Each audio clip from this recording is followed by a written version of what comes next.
자비하신 주님, 이 어수선한 세대를 살지만은 어제 주일을 우리가 거룩히 지키게 하시고, 특별히 광복절 예배로 주께서 주신 베푸신 능력과 그 거룩한 역사, 자유하게 하신 역사를 감사하며 예배드리게 하소서하고, 또 한밤을 편히 쉬고 이렇게 세상을 향하여 나가면서 첫 시간 주님 앞에 모이게 하심을 감사합니다.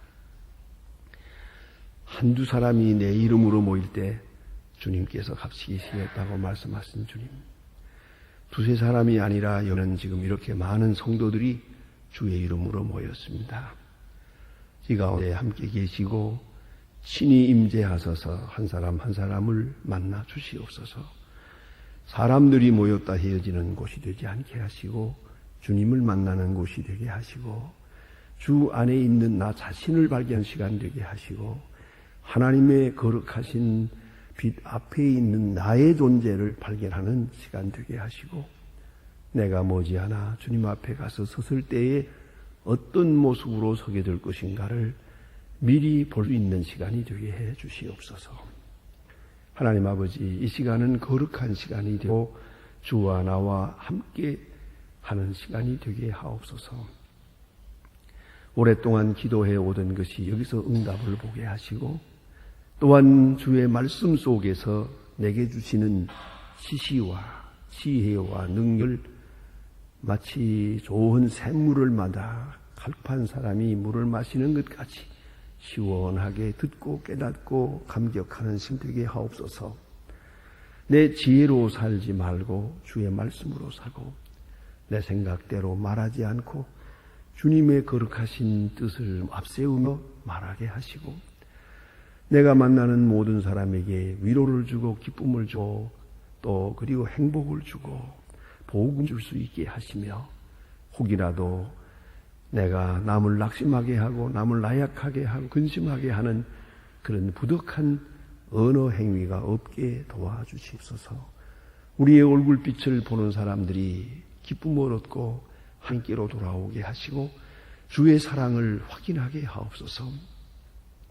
나와 사는 모든 사람들이 알게 모르게 은근히 그리스도의 사랑을 이렇게 전해받을 수 있게 도와주시고, 확신 주님의 사랑을 느끼게 그렇게 살아가도록 도와주시옵소서. 큰 수입 없지만 정직하게 살게 하시고, 큰 성공은 없어도 더욱더 겸손하게 살도록 도와주시옵소서. 사람에게 칭찬은 받지 못해도 하나님 앞에는 분명히 칭찬을 받고 인정을 받고 상받는 그런 생을 살게 하여 주시옵소서. 땅에서 받는 영광보다 하늘에서 받는 영광이 크게 하시고, 하나님 앞에서 받는 칭찬이 크도록 그렇게 살아가게 하옵소서. 하나님 아버지, 오늘도 하나님의 말씀이 바르게 전해지게 하시고 땅 끝까지 들려지게 하옵소서. 이 말씀을 듣지 못해서 구원받지 못하는 불쌍한 심령이 없게 하여 주시옵소서. 하나님 아버지, 주께서 크고 놀라운 능력을 베주셔서 저희 교회가 교회된 본분을 다하게 하시고, 세우신 기관과 일꾼들이 항상 주 앞에서 경건히 행하고 하나님 앞에 성실히 행한 주님의 사람들 되고, 주님을 기쁘시게 하며 교회에 크게 덕을 끼치는 그런 일꾼들이 되게 하여 주시옵소서. 하나님 아버지, 특별히 이 나라를 돌보시고 은혜 주셔서 이 혼란 속에서 조용하게 주의 뜻이 이루어지게 하시고, 말할 수 없는 많은 문제들이 어속히 주 안에서 하나하나 풀려지게 하여 주시옵소서. 항상 위기를 느끼고 살고 있는 저희들 주만 의지하오니 주께서 이 나라 경제, 정치, 문화, 교육 다 주장해 주셔서 이 나라가 복을 받고 온 민족이 주 앞에 돌아오며 주의 크신 은혜를 힘입을 수 있게 하여 주시옵소서. 자비하신 주여, 주께서 오늘도 크고 놀라운 능력을 더해 주시사 저 북녘의 은총을 도와시고 가난과 억압에서 건져주시고, 주여 오소속히 자유함을 주시옵소서. 지하에 소짓는 성도들의 간절한 기도를 이제는 들어주시옵소서. 과학기술대학 세우는 일이나 또 고아원 우리 아이들을 주님의 말씀으로 양육하는 일 하나님 돌보아 주셔서 주께서 맡기신 일들이 아름답게 진행되어서 하나님께 영광될 뿐더러 또한 우리의 믿음이 새로워지고 저 굳게 닫힌 북한 그 철의 장막이 무너지는 큰 기적이 이로써 나타나게 하여 주시옵소서. 하나님 아버지, 오늘도 해외에 있든지 여행 중에 있든지 군문에 나가 있는 젊은이들, 그리고 공부하는 자녀들, 유학 중에 있는 학생들 하나하나 다 도와주시고 믿음 위에 굳게 세워주시고 실족치 않게 하여 주시옵소서. 하나님 아버지, 특별히 병중에 있는 분들과 슬픔을 당한 가정들, 여러 가지 시험을 당한 가정들, 경제적으로 어려움을 겪고 있는 분들 하나하나 다 돌보아 주시옵소서. 이번 수해로 인해서 많은 어려움을 겪고 있는 우리 사랑하는 형제들, 그 가정에 그 기업에 주님 복을 내리시사 위로하시고 새로운 용기를 주시옵소서. 이 날이 복되게 하옵소서. 좋은 소식을 듣고 아름다운 일들을 경영하며 주의 영광과 그 거룩한 사랑과 은총을 확인하며 주를 찬양하는 은혜로운 날이 되게 하옵소서. 주 예수 그리스도의 이름으로 기도드립니다. 아멘. 하나님의 말씀 계속해서 누가복음 8장 보겠습니다. 누가복음 8장입니다. 오늘은 19절부터 21절까지입니다. 누가복음 8장 19절로 21절까지 지금 다 같이 봉독하겠습니다.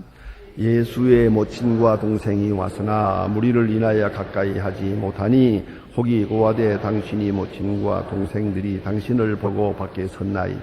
예수께서 대답하여 가라사대 내 모친과 너 동생들은 곧 하나님의 말씀을 듣고 행하는 이 사람들이라 하시니라. 아멘. 오늘 본문에 나타난 말씀은 마태복음에는 12장에 있는 그런 말씀과 꼭 같은 그런 내용입니다. 예수님의 모친과 그 동생들, 아마도 가버나움에 있었지 않았나 싶은데요. 이분들이 예수님을 만나려고 왔다 하는 그런 내용입니다. 그때 예수님께서 반갑게 대해주지를 않고 오히려 어떤 의미에서는 좀 거절하는 것 같은 그런 의미로 예수님께서 말씀하십니다. 내 모친과 내 동생, 바로 여기에 있는 이 사람들이고 하나님의 말씀을 듣고 행하는 사람들이다 라고 말했습니다. 참 이건 기본적인 것입니다. 가끔 이런 문제로 인해서 특별히 우리 민족은 그런 병이 많기 때문에 또 대가족 제도에서 오늘까지 지내와서 가정에 대한 그런 향심이 많습니다. 그러나 때때로 우리는 신앙으로 볼 때는 이 가정이 혹은 이미 아는 친척이 이 문제가 될 때가 많은 것을 우리가 알고 있습니다. 예수님이 이렇게 말씀한 것도 여러분이 기억하실 것입니다. 원수가 내 집안 식구리라 그랬어요. 원수가 달리 있는 게 아니고 가장 가까운 데 있다 그 말이죠. 가까운 데 있고 또 내가 사랑하는 사람에게 있다. 내가 인간적으로 사랑하는 또 인연을 맺고 있는 바로 그 사람이 원수일 수 있다. 하나님의 나라를 위해서 하나님 나라에 들어가는데 하나님의 사업하는데 원수가 될 수 있다 그 말이에요. 대단히 중요한 말씀입니다. 그러니까 우리가 육체적으로 한 가정이 되고 한 사업에서 가정이 되고 정신적으로 하나가 되고 모든 데서 하나가 됐다고 해도 신앙적으로 하나가 되지 않으면 그건 괴로운 일이에요. 그러니까 신앙적으로 사랑하지 않으면 사랑도 문제가 된다 이 말이에요. 오히려 신앙적이 아닐 때는 바른 신앙을 해치는 결과가 되거든요. 그걸 잊지 말아야 합니다. 저는 주기철 목사님 그 순교한 그 기록을 그 책에서 볼 때마다는 그 느끼는 게 하나 있습니다. 그는 상처하고 그 다음에 부처를 맞았습니다. 그런 가운데서 이제 순교하게 되는 그런 시간인데, 그 감옥에 가 있을 때, 자, 그 사모님이 어떻게 하느냐가 굉장히 중요합니다. 가서 방문해가지고, 자, 보세요. 자기가 낳지도 않은 자녀들을 지금 여럿을 맡았는데, 자기가 낳은 자녀는 하나도 없어요.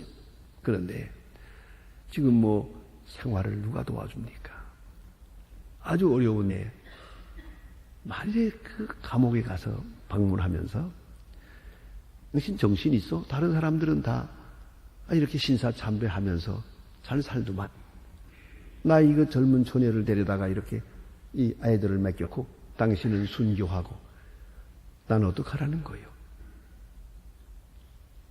도대체 정신이 있는 사람이요? 이런 식으로 자꾸 쪼아대면은 어떻게 순교하겠어요? 그렇잖아요? 그런데 너무나도 그 사모님은 참 훌륭했습니다. 장로님이 그가 고생하는 게 너무너무 안 돼서 많은 돈을 내서 잠깐 병보석을 받았던 일이 있습니다. 병보석을 받아지고 집에 돌아왔습니다.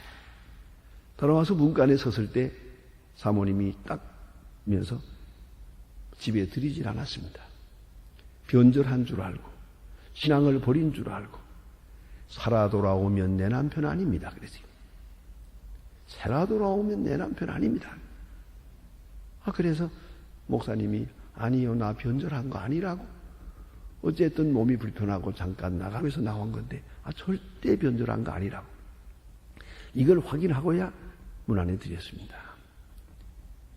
그래서 그의 기록에 보면은 그 사모님이 도와주었기 때문에, 같은 믿음을 가져주었기 때문에 훌륭하게 순교할 수 있었다는 거예요. 자, 이런 때에 어떡하겠습니까? 때로 보면 우리 가정이라는 것, 나를 사랑하고 나를 위하는 것까지 좋으나 신앙이 같지 않을 때, 신앙적 목표가 같지 않을 때 이게 원수거든요. 사실로 그런 경우가 많습니다. 제가 직접 들은 이야기도 많습니다. 목사님들을 통해서.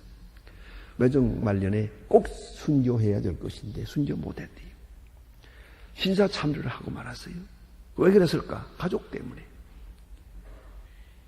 가족이 안 돼서 그만 순교 못하고 말았다고. 그리고 해방이 되고 나니 얼마나 부끄러운지 모르겠다. 그래서 교회를 사면하고 멀리 가는 걸 보았어요. 울면서 그 말씀하시는 걸 들었어요. 이걸 알합니다. 가족이 원수라니까요. 이런 때는 정말 원수와 같은 거예요. 나의 거룩한 가는 길을 가로막고 있잖아요. 이런 경우가 너무 많아요. 오늘 본문에 거기까지 가는 얘기는 아닌 척 보이지만 예수님의 마음 속에는 그런 마음이었던 것 같습니다. 어머니와 형제들이 찾아왔습니다. 왜 왔느냐 하는 겁니다. 이 문제가 있습니다. 다른 복음에 의하면 온 목적이 있습니다. 예수가 귀신 들렸다는 소문이 나기 때문에 확인하러 온 겁니다. 아니, 예수님이 지금 큰 역사를 이루고 유대나라 왕이 되어야겠고 지금 착착 진행되고 있는데 영광을 받으실 때가 가까우는데 이게 무슨 이런 소문이에요. 예수님이 귀신 들렸다. 그런다더라 하니까 이게 웬일인가 해서 걱정이 돼서 찾아온 거다. 그 예수님이 귀신 들렸다는 말은 바리새 교인들이 한 말이에요. 바리새 교인들이 딱 정죄하기 위해서 한 말이에요. 귀신 들린 사람을 내쫓는 것은, 귀신 들린 아이를 귀신을 쫓아서 건강하게 한 것은 그가 귀신보다 더 큰 귀신 바알세붑을 힘입었기 때문이다. 그런 거로 큰 귀신 들렸다 이렇게 소문을 낸 것이에요. 이 소문이 한파만파로 퍼져서 마리아에게까지 갔습니다. 내 아들이 귀신 들린다. 내 형님이 귀신 들렸다. 이게 무슨 소린가 이게. 그래서 찾아옵니다. 하나가 있다면, 깊은 뜻이 있다면 이런 것입니다. 그것은 예수님에게 조용히 충고할 마음도 있었을 거예요.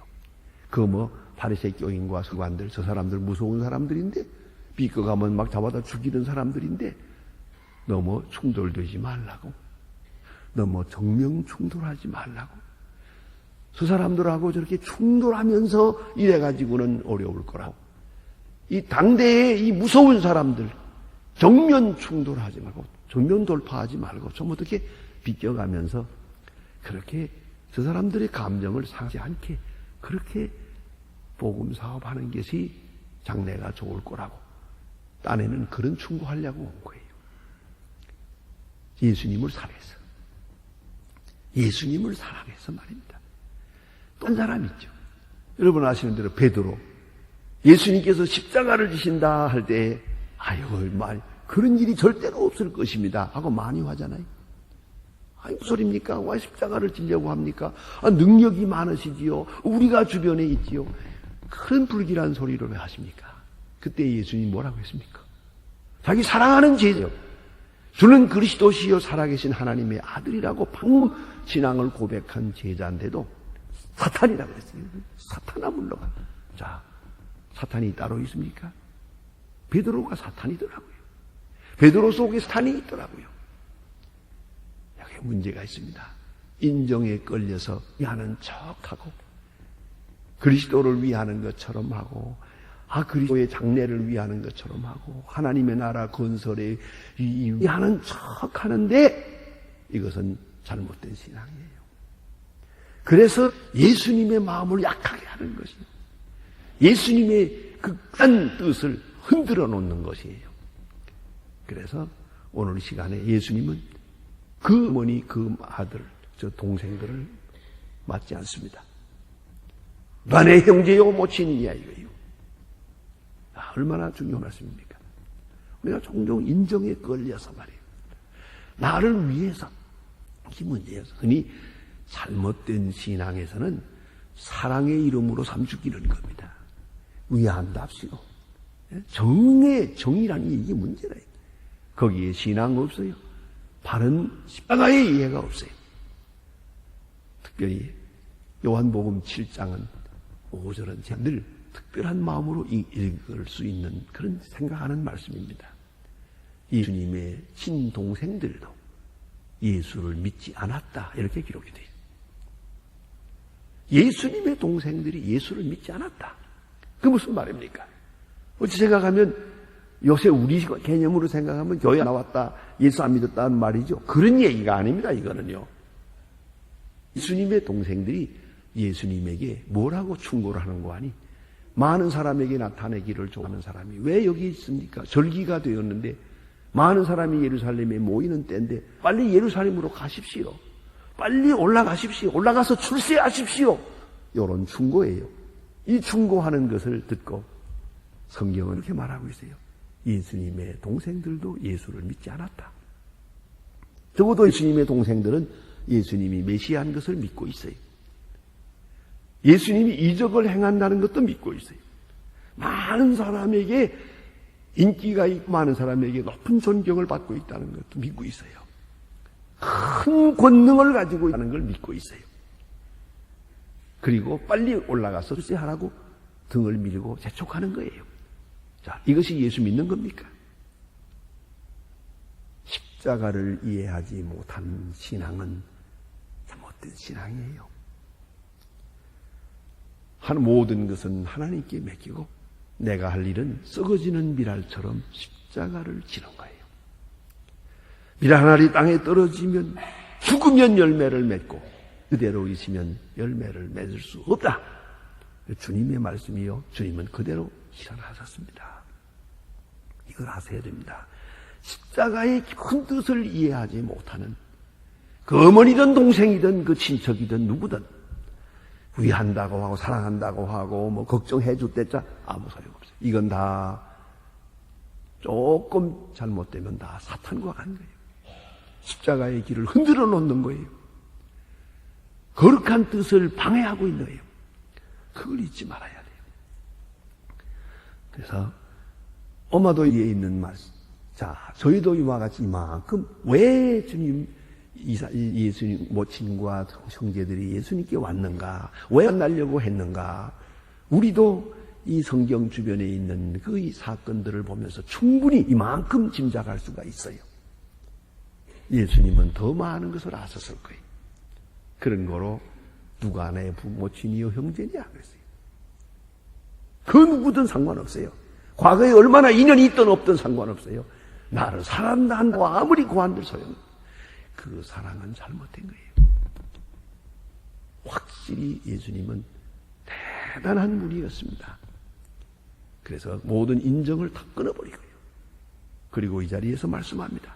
자, 내 모친과 내 동생들이라니 누구냐? 내 모친과 내 동생은 반드시 이런 사람이어야 한다. 내 뜻을 알아야 하고 나의 가는 길을 이해해야 되죠. 나의 가는 길에 함께 해야 된다 이 말입니다. 그렇지 못하면 아무리 위한다고 하고 걱정해주고 반갑다는 거예요. 그런 걱정 반갑지 않아요. 그런 동정 정말로 문제네요. 신앙 없는 동정, 십자가 신앙이 없는 그런 사랑, 이것이 망조라는 걸 잊지 말아야 돼요. 위한답시고 사랑해서 하는 말이라고 하면서 모든 문제를 그르치고 있는 거예요. 예수님 말씀대로 사탄이에요. 이게 사탄의 역사라는 것을 잊지 말아야 합니다. 사탄이 간교하게 그런 방법으로 가까이 해서 흔들어 놓는 거예요. 그래서 예수님께서는 단호하게 사탄아 물러가라 그래요. 베드로에게 말씀하지 않았습니까? 자, 이제 본문으로 돌아가서 봅니다. 그러면은 예수께서 말씀하시기를 내 모친과 내 동생들은 참으로 내 모친과 내 동생, 참으로 나를 사랑하는 자, 이거죠. 참으로 나를 사랑하는 자는 누구냐? 하나님의 말씀을 듣고 하나님의 말씀을 바로 듣는 자라야 돼요. 하나님의 말씀을 듣지 않는 모친 무슨 형이 있어요? 하나님의 말씀을 바로 이해하지 못하는 모친이 그 감사한 문제인 거예요. 지극히 세속적인 것이에요. 아무 의미 없는 거예요. 그래서 유명한 말이 있잖아요. 사랑이란 뭐냐? 네가 나를 보고 내가 너를 본다는 게 아니에요. 내가 너 사랑하고 네가 나 사랑하고 I love you, you love me. 이게 사랑이 아니에요. 사랑이란 둘이 같은 방향을 본다는 것이에요. 그리고 같은 길을 간다는 거예요. 여러분 살잖아요. 같이 산다고 부부입니까? 한평생 살고 애를 낳고 키우고 평생 남남이에요. 그래요. 신앙이 있지 않으면 평생 남남이에요. 그거 우리가 잘 알잖아요. 그래서 같이 사는 거지. 이게 영 아니거든요. 신앙의 문제가 참 중요해요. 그래서 그 통계학적으로 나온 게 있어요. 그 외국 사람들 그 이혼이 많지 않습니까? 가장 많은 이혼이 뭐냐면 신교와 유대교, 신교와 유대교 교인이 결혼을 하면은 98%가 이혼을 해요. 무슨 말인지 알겠어요? 아무리 서로 좋게 해서 결혼했지만은 이 신앙이 다르니까 이 기독교, 유대교가 같이 살아가는 겁니다. 이 신앙 문제로 인해서 결국은 못 살아요. 98%가. 아무리 예쁘고 아무리 이성하고 아무리 서로 사랑하고 위한다고 하더라도 보다 높은 뿌리는 신앙이에요. 신앙이 하나가 되지 않은 같은 방향이에요. 그러니까 중간이라도 예수를 믿어서 같은 신앙을 가져야죠. 같은 신앙을 가져야죠. 그거야 하나죠. 따로따로 되면 이거는 사랑일 수 없어요. 또 뿐만 아니라 신앙생활에 많은 방해가 되는 것도 압니다. 더구나 큰 일을 하려고 할 때는 더더욱 문제가 되는 거죠. 그래서 하나님의 말씀을 잘 들어야 됩니다. 듣는 일에 하나가 돼야 돼요. 하나님의 말씀을 잘 새겨 들어야 돼요. 예? 그 다음에는 듣고 듣기만 하는 게 아니에요. 듣고 행하는 자라야 된다. 행하는 실질적인 것이 있어야 한다 이 말이에요. 듣기만 하고 행하지 않으면 안 되죠. 같이 행하는 것이죠. 같은 행동을 같이 하는 것 아주 중요한 거라고 생각합니다. 그래서 저는 늘 아름답게 봅니다. 여러 교회에 나와서 함께 나와 예배하는 것. 온 가족이 함께 나오는 아주 아름다운 것이고 그 다음에는 함께 행하는 것이죠. 실천하는 것이요. 사랑이 어디에 있겠습니까? 같은 일을 함께 하는 것이죠. 저는 가끔 이제 나이가 들어서 그런지 옛날 생각이 좀씩 나곤 할 때가 많습니다. 그 밭에 나가서 아버지와 어머니가 일하는 걸 보았어요. 아버지는 괭이로 이렇게 땅을 파고 어머니는 뒤따라가면서 씨 하나씩 거기다 던지 하고 발로 차고 아버지는 그러니 파면서 가면 어머니가 뒤따라가면서 이렇게 씨를 뿌리는 걸 그런 걸 하루 종일 뭐 I love you, you love me 안 해도 괜찮아요. 아마도 생전 한 번도 못 해봤을 거예요. 그래도 그것이 사랑이요. 함께 행해야 돼요. 함께 같은 일을 해야 돼요. 같은 목적으로, 같은 방향으로, 같은 정성으로 일을 해야 돼요. 그러면 하나가 돼요. 우리 교인 가정에도 보니까 그 가게에서 일하는데 또 그거 보니까 그 부인도 나와서 같이 일을 해요. 그래서 내가 월급 받고 일합니까? 하니까 공짜래요. 그러더라고요. 그렇지만 그게 얼마나 아름다워요. 두 분이 같이 같은 일을 한다. 자, 우리가 깊이 생각해야 됩니다. 내 하나님의 말씀을 듣고 행하는 사람. 하나님의 말씀을 바로 듣고 십자가의 도를 바로 듣고 그대로 행하는 사람. 나와 같이 행하는 자라야 내 모친이요 내 형제가 되는 것이지 그저 나를 아주었다고 모친이 되는 것도 아니요. 나에게 뭐 혈연관계가 있다고 해서 내 형제가 될 수는 없다. 얼마나 깊고 또 큰 말씀인지 모릅니다.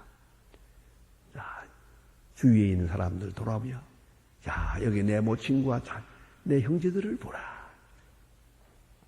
참 모친이 누구고 참 형제가 누구냐 이거예요. 하나님의 말씀을 바로 듣고 바로 행하는 사람. 바로 그 사람이 예수님을 사랑하는 사람이요 하나님의 자녀가 될 것입니다. 기도하십시다.